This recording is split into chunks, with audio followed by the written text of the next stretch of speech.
within Africa, what I see personally is a collaborative space where we can create value across multiple different sectors and across multiple different countries.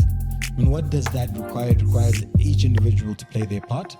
And more so than that is also for us to be able to collaborate to make sure that we are maximizing the value that exists amongst us. A lot of people founders here and a lot of developers here can attest that sometimes we build MVPs for even 4 months and 6 months, only to put it in the market and realize it's not going to work. People don't like it. It can't do anything. And then you have to build again for 6 months. Before you know it, that's 1 year. The best gift you can give to a human being is a chance. Yeah, exactly. A child that does not cry will die in the carrier. There are too many problems in the world for us not to be the solutions to them.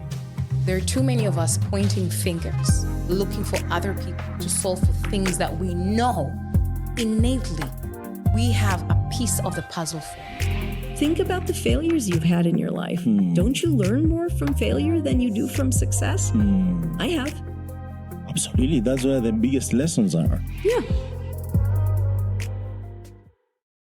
All right. Wonderful. This is another day joining you live from Mombasa, the coastal region of Kenya. And I just want to welcome you to this live recording, live podcast with my co-host you'll be seeing shortly.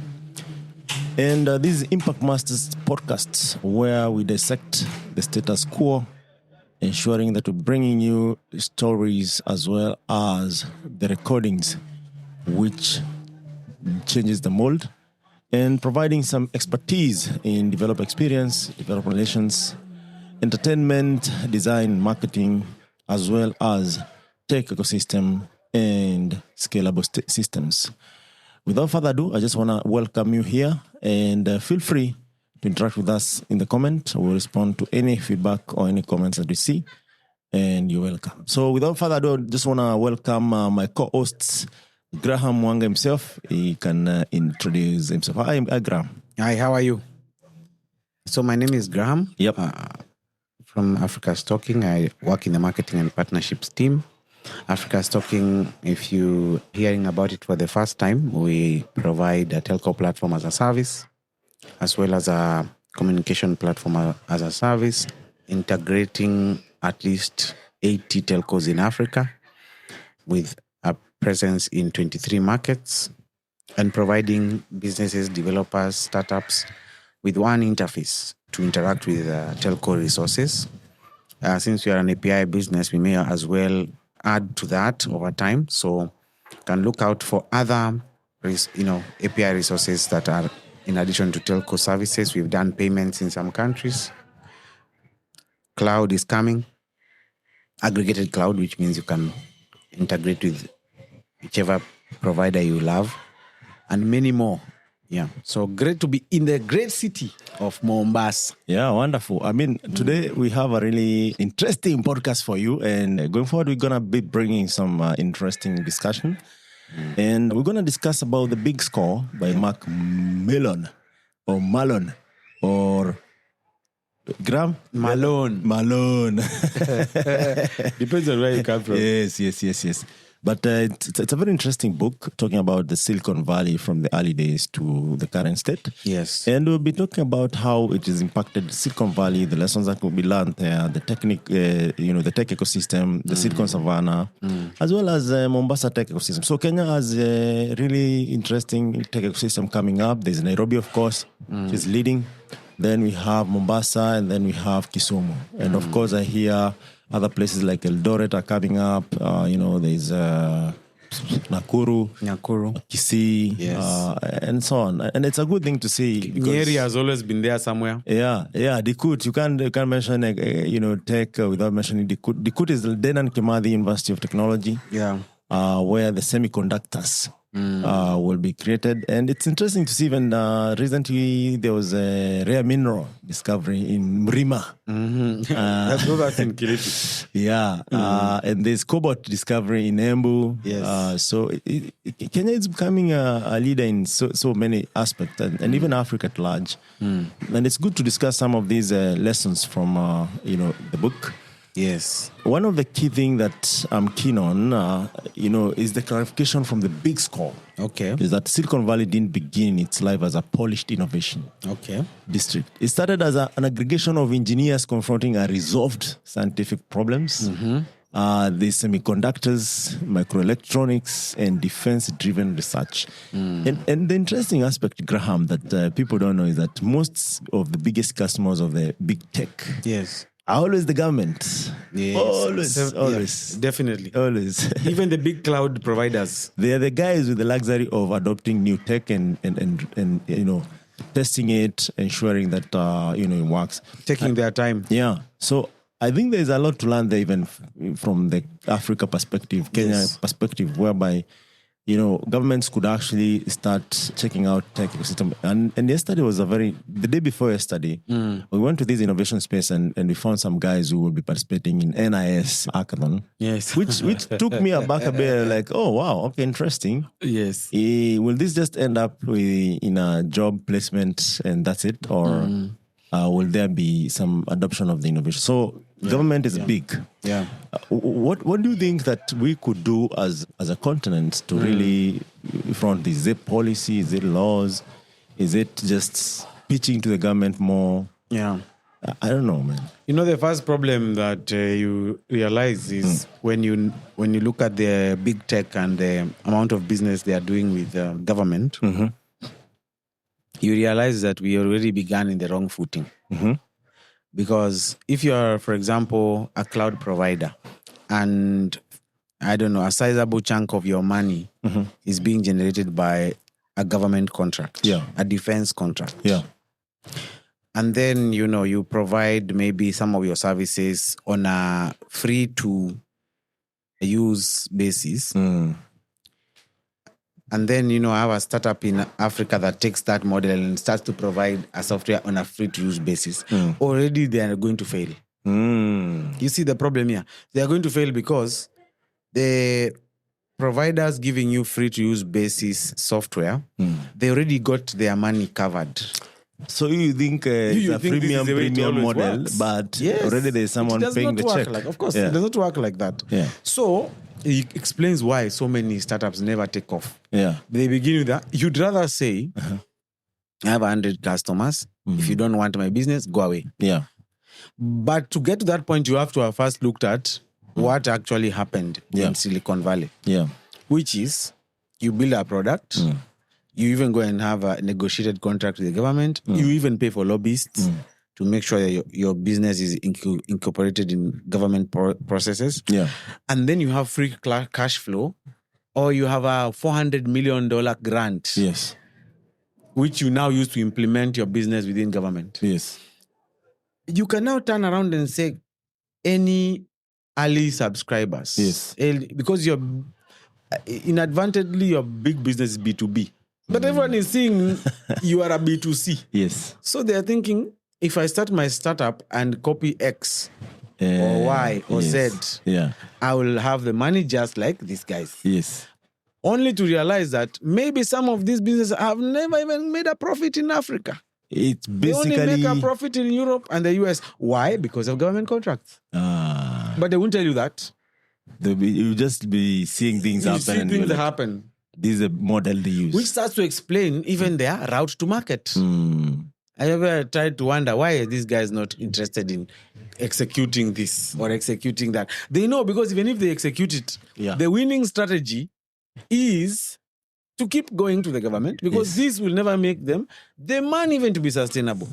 You see? Yes. Now, if you remove that reality from the startup ecosystem in Africa, it explains so much why the businesses never scale, businesses never grow, businesses die overnight because of radical changes in policy.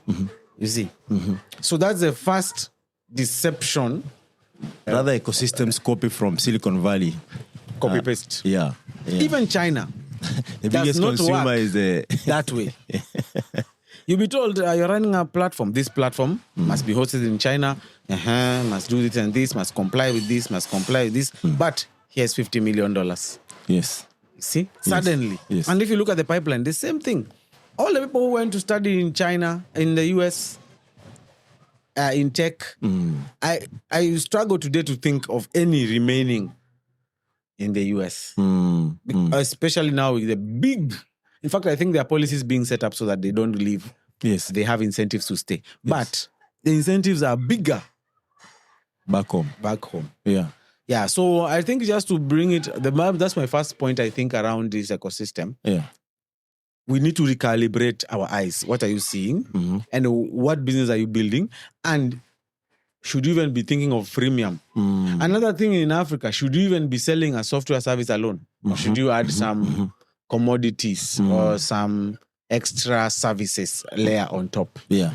Because you could be selling something to people who need education. Yes. So they won't just put their credit card and use your software platform. They need education. They need cash. They need to give you cash.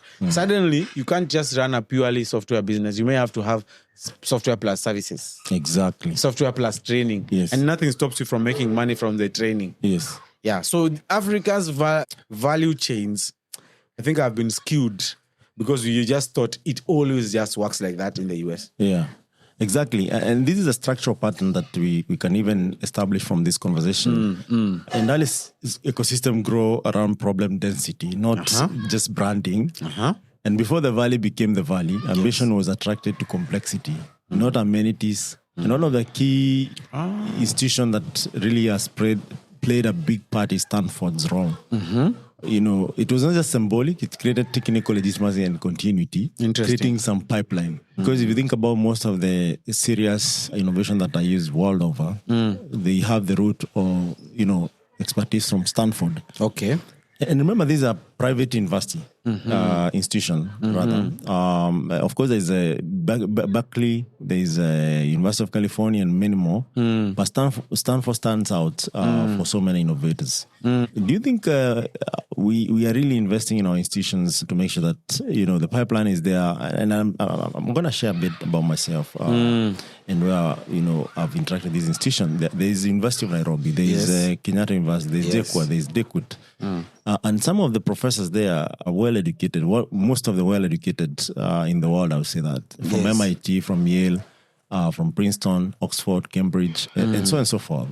But as recent as this year, lecturers had to stay at home for a few months. 3 months, or I don't know, more than that, just because they were not well compensated. Whereas if you compare that with Stanford, where lecturers are co-founders, they are the directors, they are board of, their research is consumed. Yes. Whereas the student actually get real-time internship and apprenticeship in these companies. By the time they graduate, they have a footing in the industry and they know what is required of them. Yeah. As opposed to just graduates who just celebrate their graduation and then they start tamarking looking for a job. Yes. Which is not sustainable. So I think there's something that can be looked at and can be learned to build sustainable ecosystem. A lot. So first, I think you have to go. When we did the engineering classes, you used to be told, derive from first principles. Maybe even in the computer science and engineering, you remember these things. Yes. For you to achieve an answer, you must derive from first principles. Yes. So the problem, I think, I can look at it from two sides.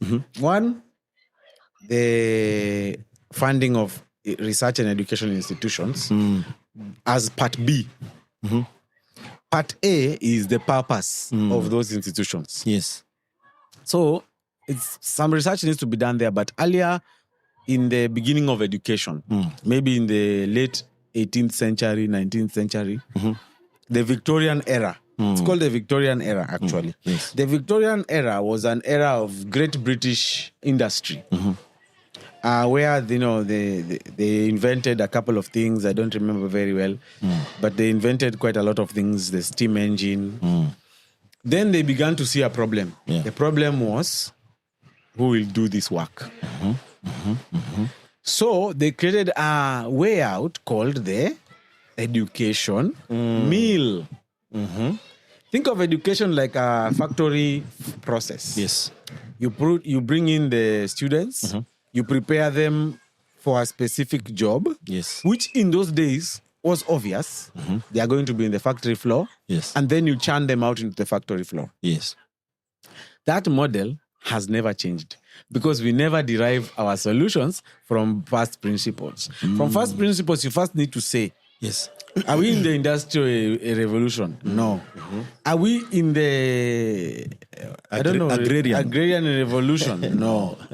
So why are we using the same process to generate educated people or human capital? Yeah. That's the first problem. Yes. First problem is the way we generate human capital today through education was fit for purpose for the industrial revolution. And no governments in Africa are agile enough to change the systems. Because you have to change. Okay, where are we? First industrial revolution, whatever. Now I think now we're in the fourth, or even we are moving into AI. Even that is too fast. Yes. Kenya, of course, has said they're going to do CBC, trying to change. They're trying to answer this thing from hopefully base principles. Which is more reactive than intentional. Yeah. So the first step is, what was this human capital for? And the process that generates that human capital, has it been evolved? Yeah.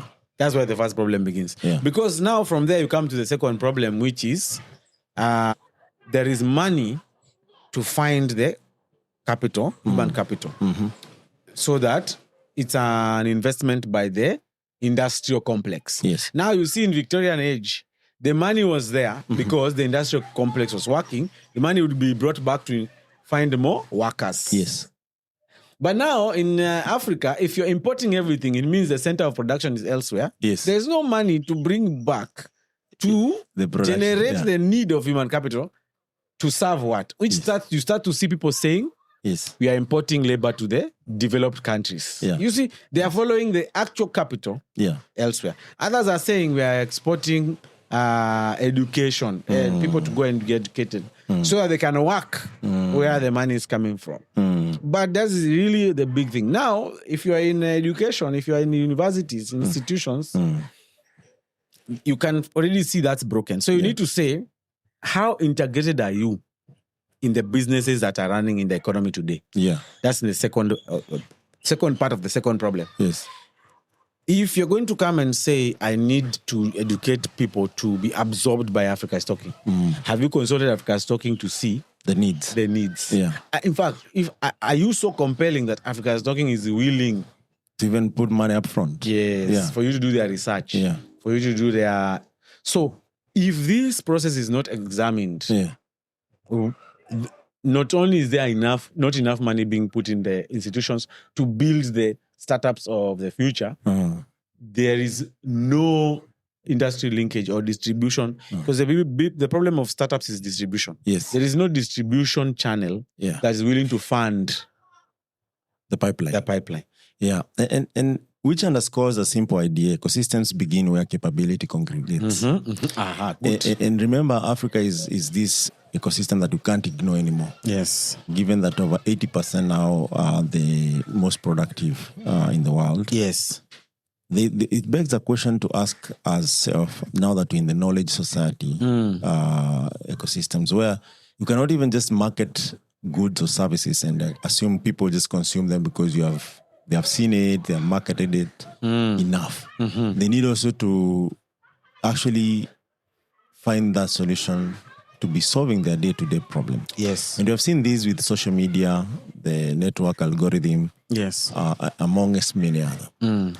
Are we ready to really enable this capacity for the world? Because either way, if this is the youngest generation to live in the next 10, 15 years, or even right now, actually, then we ought to actually ask ourselves, when these people grow old or die or whatever, who will actually now take the mantle and produce for the needs of the world? And another thing, as you think through this, that we have seen underfunding or defunding of the institution that provide some of these skills. Yeah.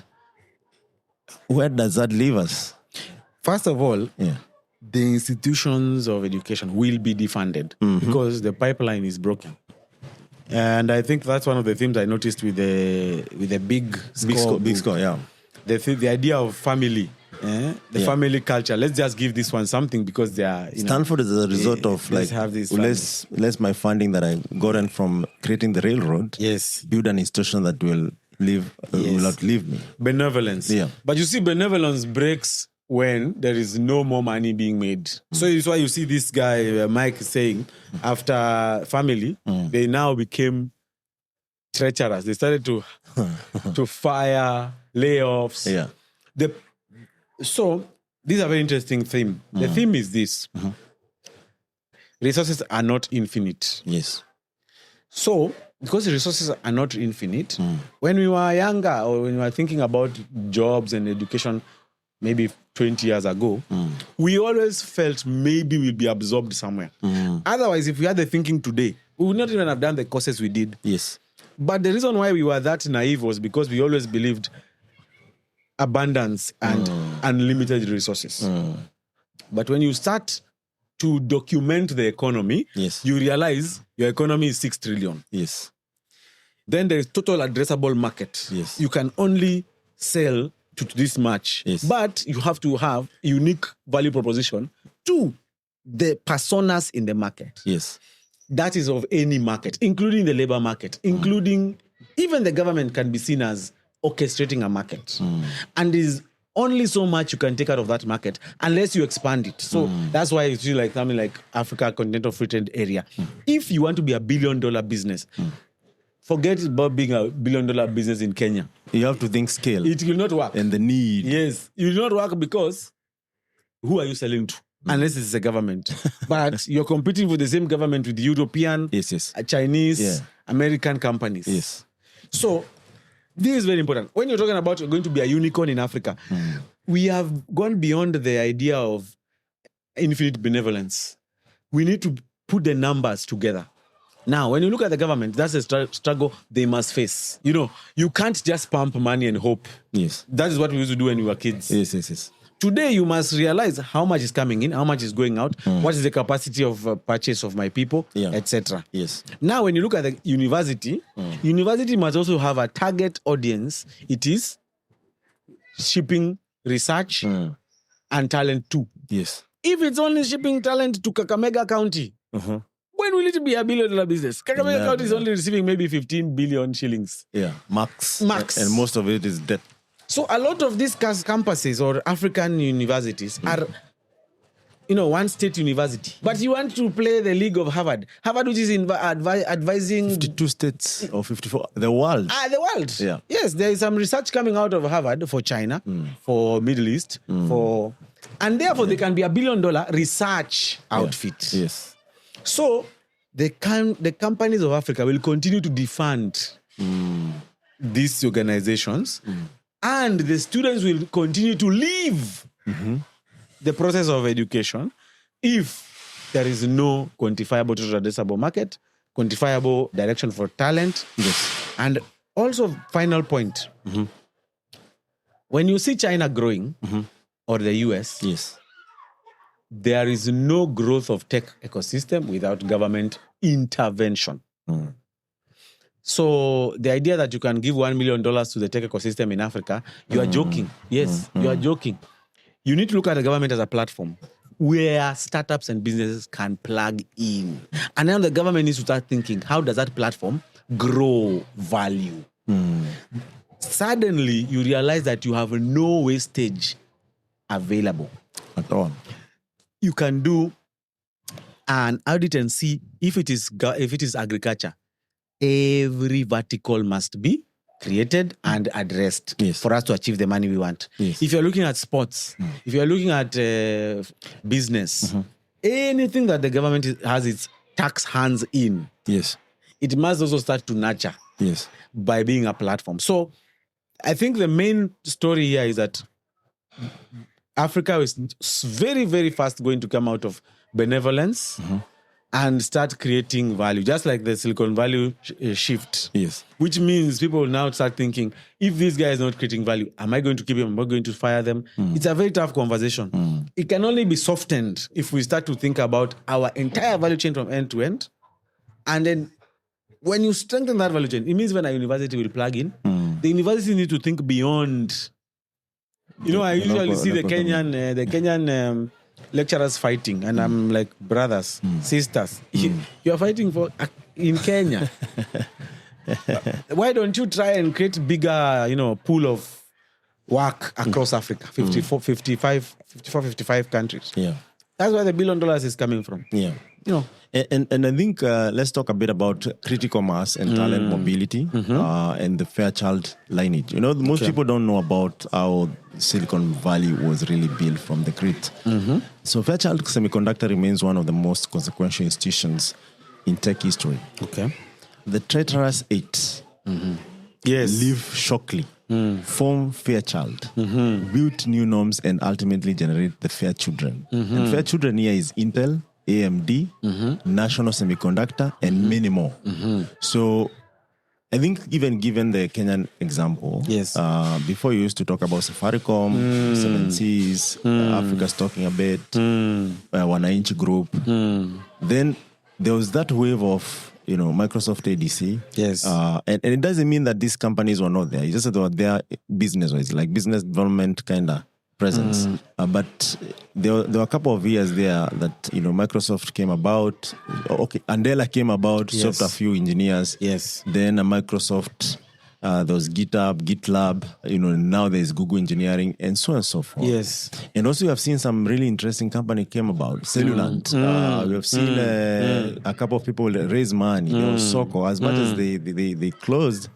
But are we intentional about how people migrate their talent and grow? Do people leave companies and go and start companies that actually, disrupt? And how can we encourage this even from the company perspective so that we have continuity and talent mobility that is safe, that is healthy, and that actually grows the ecosystem? This is I don't know if people are ready for this conversation. First, I can say a lot of African founders are jealous. They are fighting for jealous for or crabs or small ego. Yes. Yes. Even when you eat food, right? Yeah. You need to get that food out of your system. Yes. Otherwise, you'll die. Yes. So, I think number one, the tech ecosystem in Africa must heal from constipation caused by jealousy. I think the only country I have seen very successfully executing this is Nigeria. That's why in Nigeria you can have the Flutterwave mafia, you can have the Paystack mafia, you can have the Andela mafia. You see? Yeah. It's already writing itself. Yes. Like there are several founders who have come together, built value, seen some of their engineers, business people grow in their companies, and then proactively given them wings to fly, which is the theme you're talking about for the treacherous 8. Yes. So you'll notice that if the Fairchild did not proactively spawn Intel D, giving them the ropes, giving them the contacts. Business is not just about... There's a concept that you need 10,000 days to build your first business. Yes. But after that, not more. Yes. Because at 10,000 days or the 3 years, 10 years, I don't know how long, 3 to 10 years anyway, depends. Yes. Is you working with 10,000 hours, 10,000 hours, 3 years. 10,000 hours. Yeah. It's you working with, working through the process, which is you're discovering everything, learning everything, failing. Nobody should be lied to that the 10,000 hours last forever. No, it's just a phase. After it, if you've been working in the banking sector, after 3 years, who don't you know? What product and problem don't you know? Yes.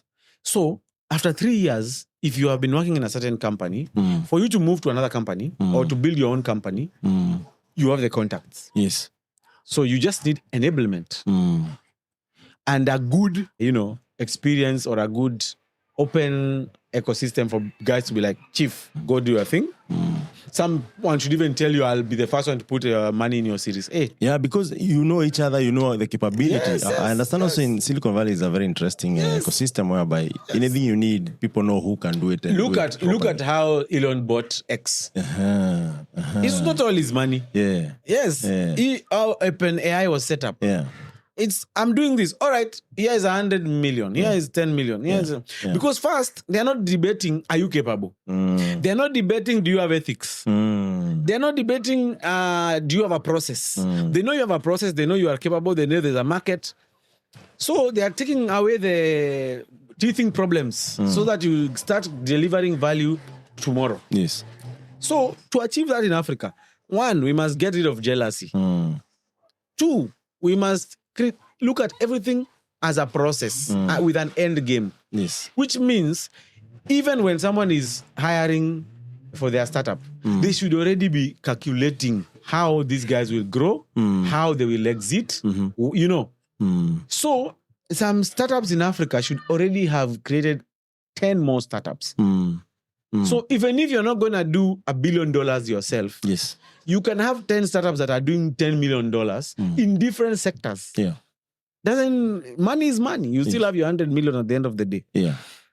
So for us to achieve, Africa we must stop being jealous. We must move away from the choking each other. And we must live life, begin with the end in mind. The end in mind is every developer wants to be a CTO. Yeah. Every CTO wants to run a startup. Every startup wants to enter Series A and create jobs and get an IPO. Yeah. That is why are we doing this if not for that? If you're not conscious that every dev wants to be a CTO, every CTO wants a startup, every startup wants to exit as IPO stage, you will have constipation. For sure. The most valuable output of a great company is the next generation of founders. Yes. In emerging ecosystem, you can't actually afford, and this is from Michael's The Big Score book. The first successful companies act as capability accelerators. Nice. Their alumni networks become the backbone of the ecosystem. If mobility is restricted, the ecosystem slows. If mobility is encouraged, as Graham is putting it, it compounds because definitely you're creating more customer even for your business. Yes. That they trust, that they have worked for, they have built before they started their own company. Yes. And let's talk about capital as a follower, not a catalyst, because also there's this conundrum of you have a startup, you want to raise. After you raise, you're in the news. So in the news, we forget you, or you collapse. Yes. And it has become so common in the upcoming ecosystems. Yes. So many assume venture capital shaped Silicon Valley from day one, but the Big Score documents the opposite. Yes. Venture capital matured only after the Valley demonstrated repeatable innovation. Interesting. Remember, Silicon Valley already had money from gold rush, right? Yeah. And from the silicon mining, all right? So the money was there, but it didn't really... They didn't just start dishing it out. It wasn't the lead of innovation because they have money. And we know there are places where the money is, even today. Even in Africa. Yeah, Switzerland, there's money there. And the GDP is crazy. And there's this France part, the most richest part. Monaco. But doesn't mean they're the most Southwest France. Yeah, so this is actually evident. This matters because the regions often attempt to lead with capital rather than technical depth. Silicon Valley worked because capable founders and problem-rich environments came first. Capital simply amplified what was already happening. Yes. So capital is an accelerant and not a starting ingredient. And you could see like the industrial, tycoons. People who started Stanford. They realized that. Yeah, building rail is a big deal. Civil engineering at that time was a big deal because that was the innovation, right? Yes. People are building roads, the first of the many. Yes. But they realized, you might want to establish an institution which actually carries out research, predicts the future and builds the new innovators. And hence Stanford. If you look at MIT, the same thing, right? Harvard, the same thing. They are just these people who maybe were oil tycoon or, whatever tycoon, and they decided, let's put this money in a trust that starts this institution and you can see the evidence of that. But now in Africa, you can only speak so much about that, especially for institutions. And the reason why institutions are very, very interesting study. And this is not going to stop because we're in the knowledge economy. I hear people saying university versus self-taught. You forget even the self-taught is generated from the same university you're escaping. Yeah, the principles of education and what you learn is the same. If you're learning a server, it's a server. Yeah. So people call it YouTube University, the Indian University online, right? But remember, this education evolves. Yes. This education is created and is as a result of people asking paramount question about where are we in, where are we going, Yes. and what's going to happen. Yes. And there are so many problems to solve in Africa. It's just that a matter of fact is that technology plays a part in that. But even today, if you look at water problem alone, Yes. is a big problem. Yesterday we were talking about the addressing system problem.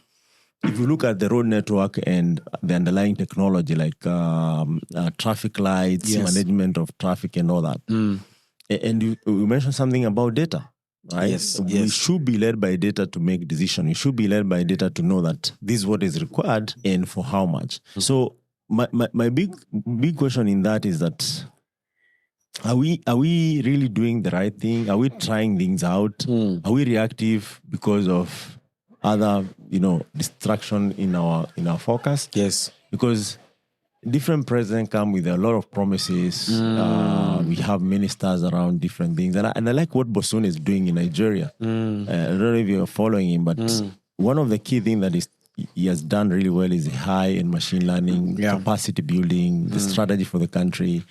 And the beauty of that is that even if he doesn't implement everything, someone will find a template the way Kibaki left Vision 2030, right? Yes. And it's easier to really look at it. The next steps are easier for the next guy. Yeah. The other segment I think that is covered well in the big score is the culture as operating system. Yes. And I know you have a lot to say about culture. Absolutely. Right? The invisible infrastructure, as he puts it. Yes. And what the book actually captures particularly well is the Valley cultural architecture. Yes. It wasn't formal, it wasn't ordered, but it was powerful. Today, if you land at the Bay Area or San Jose or San Bruno or Santa Clara and so on and so forth, there's always this urgency to build. There's this urgency to really implement. There's this urgency to solve. And there's easiness of people joining you whenever you have a solution. Whenever you really have a roadmap. And people can rally around that and help you. Of course, there is a essence of let's make money, bro. You know, like let's make millions and billions. But definitely, that's just the incentive. But people are ready to build. If you see someone has gone to Stanford, definitely, one route is become an entrepreneur. Yes. Because the ecosystem and the culture itself allows. Or encourages. Yes. So I don't know, even looking at our, innovation centers, innovation cities. Yes. Is there much of that, or just people are costing and raising funds and, getting funded and all that? There's a lot. I don't know if there's so much there. It's crazy. Yeah. Number one, I think let me call it the African reality, which you see from when you go to your fundamental school, you learn subconsciously, is that you are always looking out. And this is a big problem. Our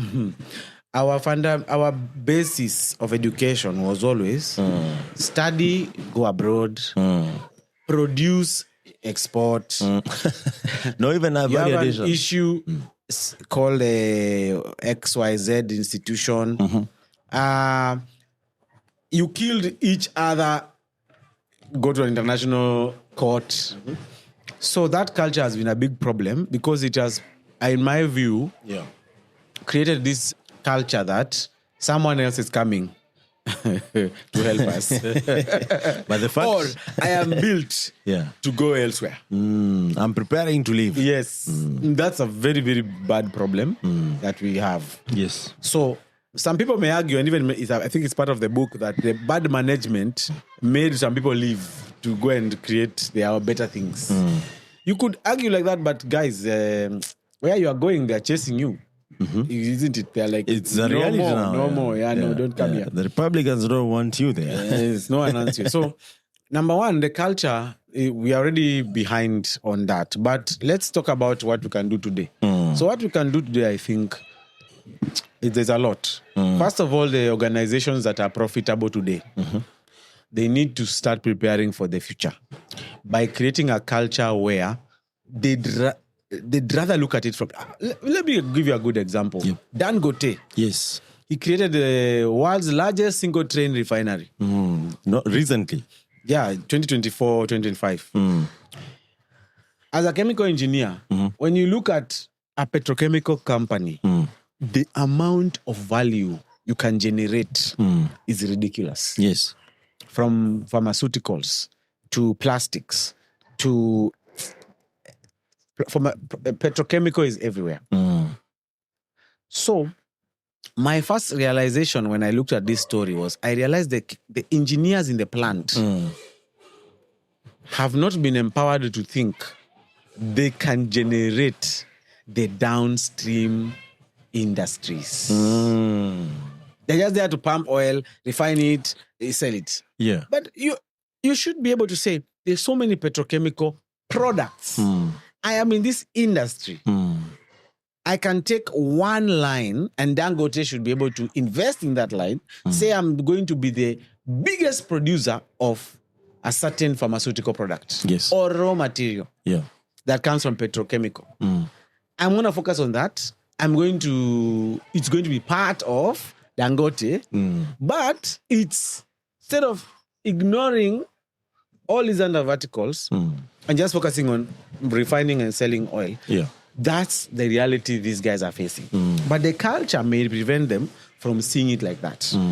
Look at the blue chips of Africa, which are the telcos. They have so many resources and money. That should be the same thing. How many tech companies can they start within themselves that end up being the billion-dollar businesses of the next 5 years? Yeah. So that culture, if corrected, it means you already have all the jobs you need. Yeah. All these guys will hire 5, 10, 20, 100 people. We are already going to be starting absorbing. And if you think about it from every vertical. Yes. Another thing about education, which is quite interesting. The world today, if you study, for example, the marketing vertical, you will notice that people go to school to understand how to sell Facebook or to sell on Facebook. Yes. So there's already a new curriculum and education called Facebook. Yes. So Facebook has grown so big, it has generated its own education. Yes. Which is basically what we started talking about when we were talking about the Industrial Revolution. Yes, yes. So now basically Facebook can give a curriculum which if you pass or if you understand, you start making $500 a week. Yeah. Yeah. So in other words, the Industrial Revolution has morphed into 200,000 companies that can generate local knowledge, train local people, and create local economy. Yeah. So, but to get there, we have to change the culture. If you study, there's one time we were joking and saying Google employs the whole world. Yes. Why? Because of Google ads. Without ads, you can't sell. Without selling, you have no money. With no money, you have no company. So by Google being existent with their Google ads, everybody is employed. Even the government has to use Google ads to get its word out that it needs your tax. Yes. You see? Yes, yes. So that's another economy. You go and study Google marketing playbook. You become a guru. You start making thousands of dollars. Yeah. You didn't need to go to study engineering. You just needed to study the Google ecosystem. Same to Facebook, OpenAI, Meta, Microsoft, AWS, Oracle, so many people. So how does that translate to African companies? African companies must start to create that culture where they're creating unique information, unique businesses, and they can be an umbrella of businesses from their own ecosystem. So that's, I think, how we could crack. Yes. But we have to change the culture. Yes. And people need to realize I'm not just selling a product. I could ideally be creating an ecosystem of new value. Yes, yes, yes. You see? Absolutely. Yeah. And in these lessons, actually, there are a couple of things that people can take away from, the book, the Big Score by Michael. One of them is fluid movement of talent, transparent sharing of lessons, which I think also we don't do really well. Tolerance of failure, and we should talk about that, like falling forward, paying forward, but failing also forward. Yes. Respect for speed, limited hierarchy, which actually explores all the innovation there is to explore. So these don't produce velocity. And in many developing ecosystems, the visible artifacts are built. Co-working spaces, accelerators, pitch events, without bending the underlying cultural mechanism. And I normally tell you this every time, reminding you how bad we are doing as an ecosystem. If you go to the Valley every day, there are different portfolio of events and engagements where you can plug in depending on your needs and your capacity. And they're really open as much as, they're happening all the time. And one of the key things is like it convenes the meeting of the minds and network, creating an opportunity for people to actually solve problems together collaboratively. Yeah. But what we have seen is that culture determines throughput. And without the right cultural foundation, structural attempts will always fall short. Yes. Now, one of the things that I've seen actually as an ecosystem really miss out is the essence of really encouraging velocity of anything, which we normally call consistency. Because if you're not shipping as an engineer, how much is the world are you missing learning from even? you? Let's just start with how much are you learning? How much are you learning? How much you're missing? And how much that the world is missing from you? Yes. As a marketer, if you're not exploring different frameworks that really work and testing them and be ready to fail, how much disservice are you doing to yourself, to the company that you serve? If we do not encourage consultant economy or what we call gig economy, how much economy are we not creating? Because you see, the economy, the way it works is that people, if they have extra money to spend, definitely, if you have a new business, they will spend it on you, right? Absolutely. So there are a couple of things there. In many markets today, universities may not play this function yet, but developer communities, hubs, and startups can. Right? Yes. So the essential question becomes, where in this ecosystem do builders become meaningfully better in a short amount of time? Because time is of essence. Yes. If you're learning code and you're learning it for 2 years, definitely maybe there's a new language. Yes. It becomes, redundant. Yes. But if we have ecosystems where we are learning fundamentals, foundation of these languages, then it becomes timeless. It doesn't matter what comes up. But how do we become meaningfully better in a short amount of time? Number one, the government cannot close on Friday. And open on Monday. So government is not escaping from this. And then come and tell us, oh my God, we have no money. If you go to the market, that guy is awake at 4. Yes. Why? He has no money. So this government is telling us, and this is not just the Kenya government, every government is telling us in Africa, I don't care about the other worlds because they are ahead. Let's care about Africa for a minute. Africa, we have such big problems. You can't be closing at 5 on a Friday and then coming on Monday. You can't be closing, opening at 8, closing at 5. You're not serious. Yeah, you're not serious. One of my internships was in a cement company. Let me just say cement, no marketing. By the way, the cement is... Just pause right there. In fact, we are open for... In 2026, we are open for partners who really would like this conversation to go out there. So feel free to reach us out through info@impactmasters.com or marketing@africastocking.com. We're going to guide you on how we can partner, the kind of segment that we cover. We are just niche conversationalist. And you'll see a couple of verticals in this. So definitely we are open so that you don't... And this year we met our target of the partner funding. That's why we are having this conversation. So just so we are not struggling. Some people when they hear come and partner, they think we are dying to get your money. No. Value first. The governments of Africa, they close for holiday. And there are people who are hungry. The people who are not going for holiday. People who are not going for holiday. Even some of them are rich. Elon Musk is not sleeping. And he's the first trillionaire. But as we are so confident, we can close we are doing work balance. Work-life balance it doesn't exist. No. It's a fallacy. It's not really a fallacy, but if you believe in something so much, you will be one not sleeping. But does the government believe it? The government is a framework. We must mentor that framework.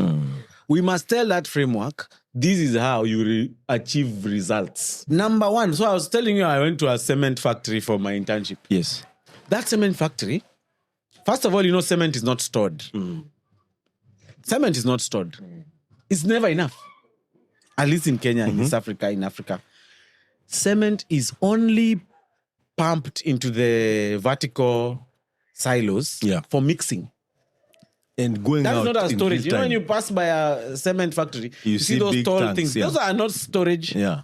Because when cement is being ground, it comes in different, you have to mix different raw materials.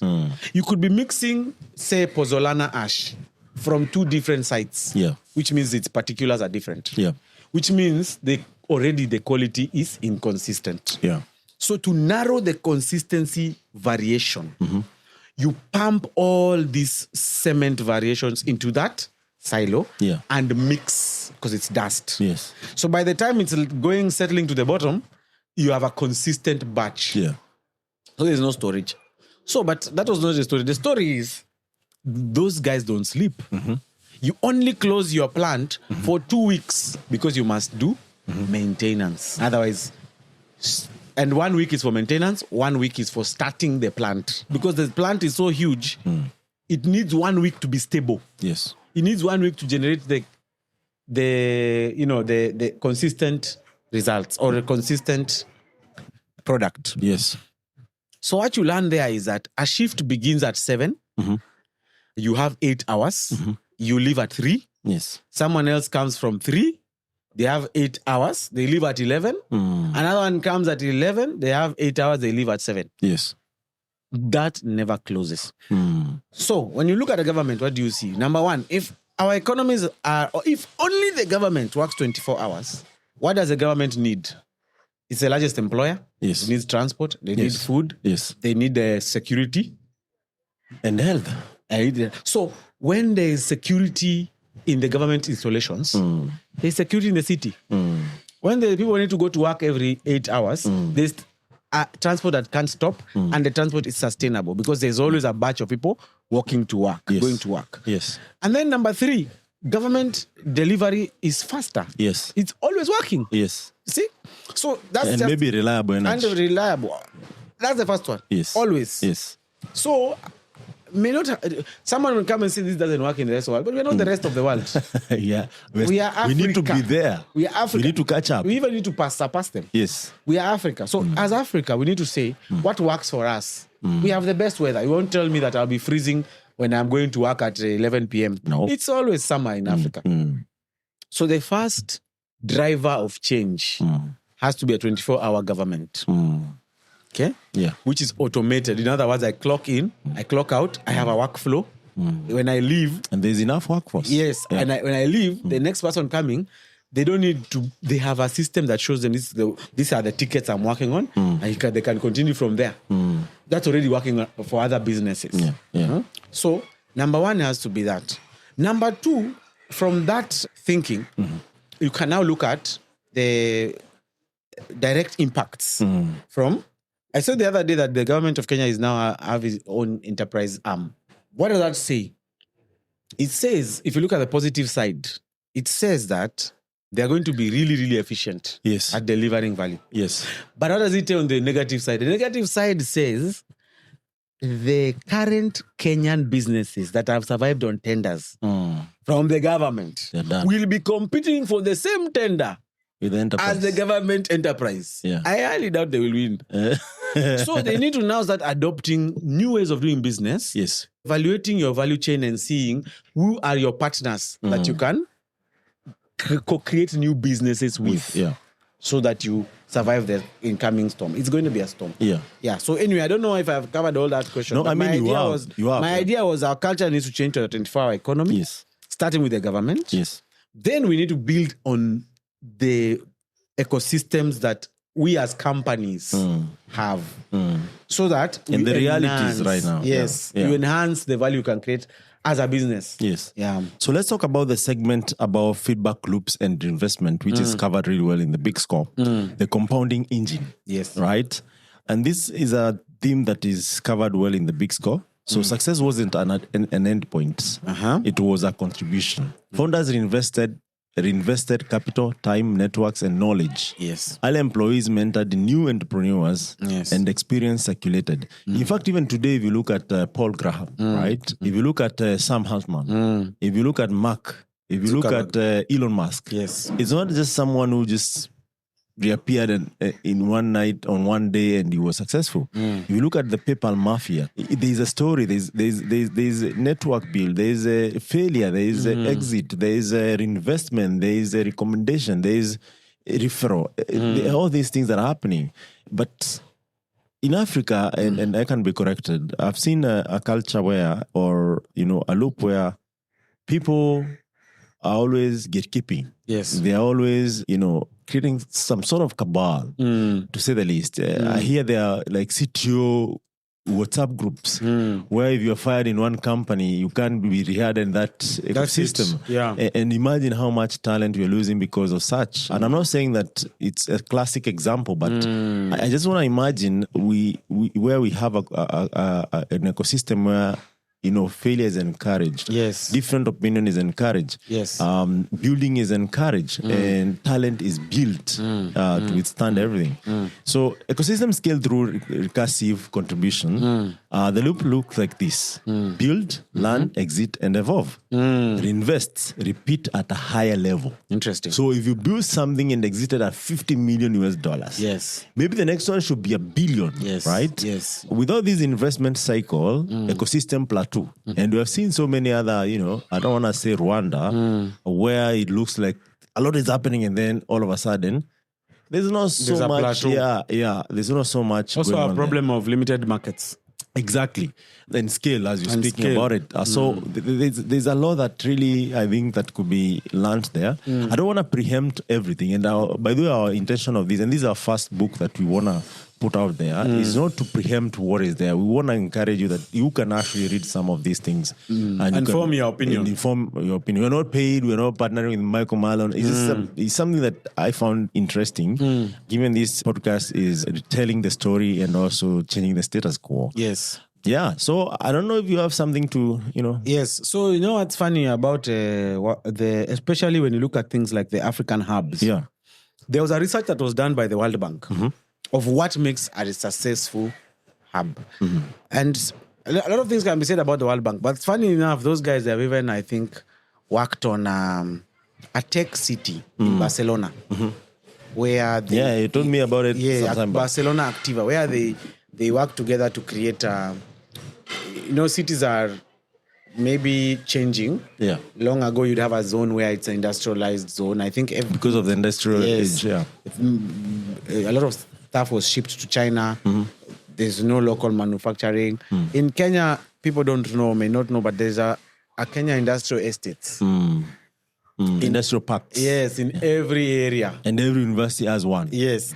But the main challenge of Kenya industrial parks or any other parks is not the local market.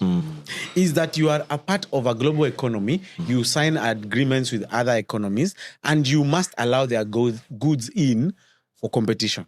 Therefore, because of that, your cost of production, and of course you may not have the cheapest electricity, the cost of production will be high. Nobody will buy anything that's locally produced, no matter how much they love the country, because there are also limits to spending power. So these guys, they wrote a paper about ecosystems, African ecosystem. Yeah. And they were talking about the most important things that need for an ecosystem to thrive, include a collision space, Yes. regular interactions, Yes. and growth or access to education, or let's say a linkage between industry and university. Yes, yes. And it's a very important research because it now guides why would an ecosystem or a community work. So, back to your point where you're talking about, in Silicon Valley, you would hardly miss an event every evening. Yes. That's not accidental. And people no longer look at it as a cost center. Okay? Yeah. And also the participatory rate of the entire, let me call it, in the different departments of a company must be high. So when you're looking at these collision spaces, a lot of the time people think that is a tech event. But if you are, for example, the business person or the HR person or the finance person in a tech company, you are in tech. Yes. You can't be saying, I won't attend tech events.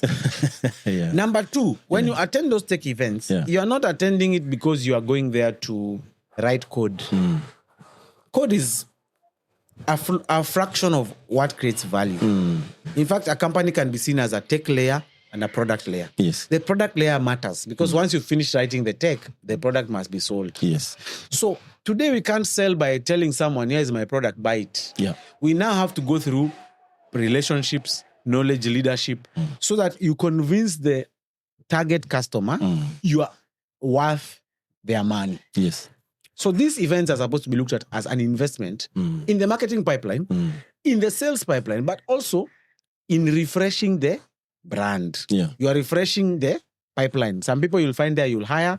Some people will find others and they will leave. That process needs to be simulated more. Yeah. So you can't say Africa Stocking is the only guys who will do the ecosystem tour or Safaricom is the only ones who will do it. Everybody needs to see themselves as creating a collision space in their office, in their city, so that talent can move, value can be created, collaboration can happen, capital can move. Human beings must meet before they exchange value. That's a very important reason why those things are successful. So that's one culture we need to have. Yeah, so but beyond that, I think the R&D, every company needs to have an R&D budget. Absolutely. Even the government itself. Even the government. The R&D budget for tech companies should be in acquiring other tech companies. That's how this money will circulate. Yeah. Now, if you are running a company with no R&D budget, you're already starting from negative. Negative, yeah. Yes. Yeah. But if you have money, instead of now you spending 3 years to build a solution, why not acquire, JV, collaborate with another company that has been doing this for 10 years, 5 years, 3 years? Yeah. And also that's the way we will scale across Africa. Yes. Instead of saying you will walk into Ethiopia and set up a company, why don't you say you will go into Ethiopia with $500,000, acquire shares of a company there that is aligned to you, and do business. That answers the story of speed. Yeah. It answers the story of speed. Yeah. And velocity. So there are a couple of lessons that have been learned and they can be applied in emerging markets. So principles without limitation days. So practical question is which lessons are transferable, right? Like one of them is several principles are universal. Yes. Right? Yes. Mobility of talent. Everyone wants to work in Silicon Valley. Yes. Right? Because of how, your talent is either valued. Yes. The packages that come with that. And even the learning. Even the learning. Yes. I saw some engineers quitting to go and work for the boring company. Yes. Or X. Yes. Or Amazon Leo. Yeah. Because of just the edge. Or Palantir. Yeah, or Palantir. Because of just the edge of knowledge they will acquire. Yeah. Strong capability building institutions that cannot be ignored, and I think the private sectors and the government has a huge role to play given they control over 70% of GDP. Yes. Founder-led reinvestment or acquisition, and not acquisition to kill or destroy. It's acquisition to expand and save time. Dense technical problems and even velocity itself. Yes. But this implementation must reflect local context. And that's why communities and developer experience, developer relations, or any other relations, even customer success, are becoming very important core of any serious company. So ecosystems should not replicate Silicon Valley because Silicon Valley is Silicon Valley because of so many things. Yes, so true. And it has been there for quite a while. They should build coherent systems grounded in local strengths and regional realities. And I think you have put it really well, giving local context of African markets. Yes. So pattern recognition matters more than imitation. And I don't know if what your parting shot is, but ideally this is a very interesting book. It's known as The Big Score. Yes. By Michael. Yeah, my parting shot. The man behind the curtain. Yes. The Department of Defense. So the government was the first VC. And the myth of the garage may not be, as Africa, we have to realize it was a myth. Yes, in fact, there's a company I've forgotten the name. They are building vertical takeoff and landing planes for the Department of Defense. And they've been failing for 4 years. I've forgotten the name. It starts with A. So military contracts provided the patient capital that allowed companies to survive early failures. Yes. Some companies in Africa will fail early. Doesn't mean they don't have an idea that will work. Yeah. It just means they need patient capital because nobody starts working on the first day. Yes. Nobody starts chewing hard food on the first day. Even the Wright brothers didn't fly on the first day. Yeah. And the plane that they flew, was it in Oregon? Kitty Hawk. Is not what we take today as flights. Yes, yes. You see? Yes. There had to be some patience. And most probably, we should actually research who was their first investor. It must have been the government. Yes. Yes. The Air Force was born. You see? Yes. So the idea that African companies can begin with the freemium model, and then hopefully they'll get customers, should really debunk that myth. Yes. And we should really, and governments in Africa that wants to create a vibrant technology ecosystem that pays back should start to seriously consider buying and developing and nurturing local software. Yes.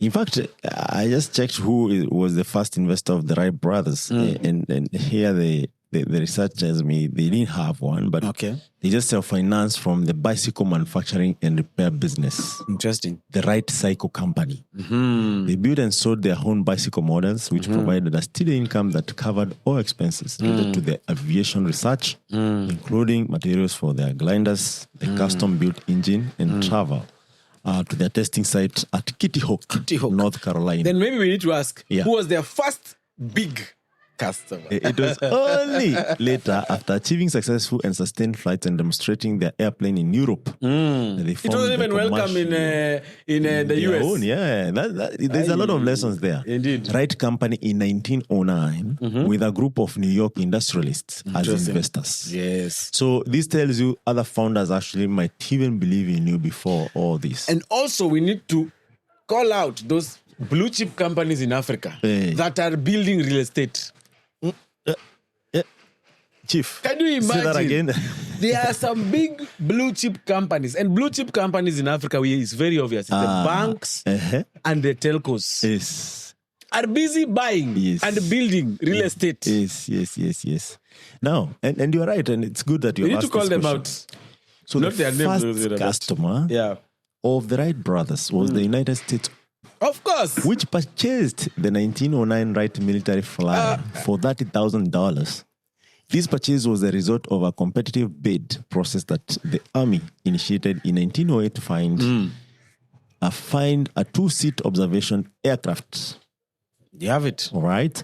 So all in all, so there are a couple of things that you could actually note here. One of them is the ability of other innovators to invest in you. Yes. Also exploring beyond your state or your country. Very important. Another place. Size of market. Yes. And other. Or even also, need. And also targeting. Maybe Europe felt this is more, we need this more. Absolutely. Than the Americans thought. Absolutely. And without further ado, check out Africa's Talking at africastalking.com. Yes. One of our supporters of this podcast and collaborator of Retold Podcasts. Yes. And Impact Masters at impactmasters.io. And check out all these podcasts in every single channel, including YouTube, Spotify, iHeartRadio.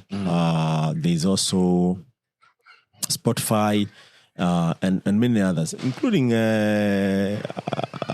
Apple Podcasts, Google which is the biggest. Google Podcasts. Google Podcasts now is YouTube. It's on YouTube. There's also Amazon, Amazon. Yeah. So we are available in all podcast channels. Of course, this is not going to be published right away, but you can actually rewatch it on YouTube as live, and then the edited version will be released globally as soon as it's ready. So if you like it, just let us know. We love your feedback and we want to keep this at it. This is the first one on matters discussing different books, different topics that you can learn from and share with you. And this was from The Big Score by Michael Malone. Without further ado, my name is Michael Kimathi and my co-host from Africa's Talking and Impact Masters respectively. Until next time, have yourself a good evening, good night, and good morning, wherever you are. See you later.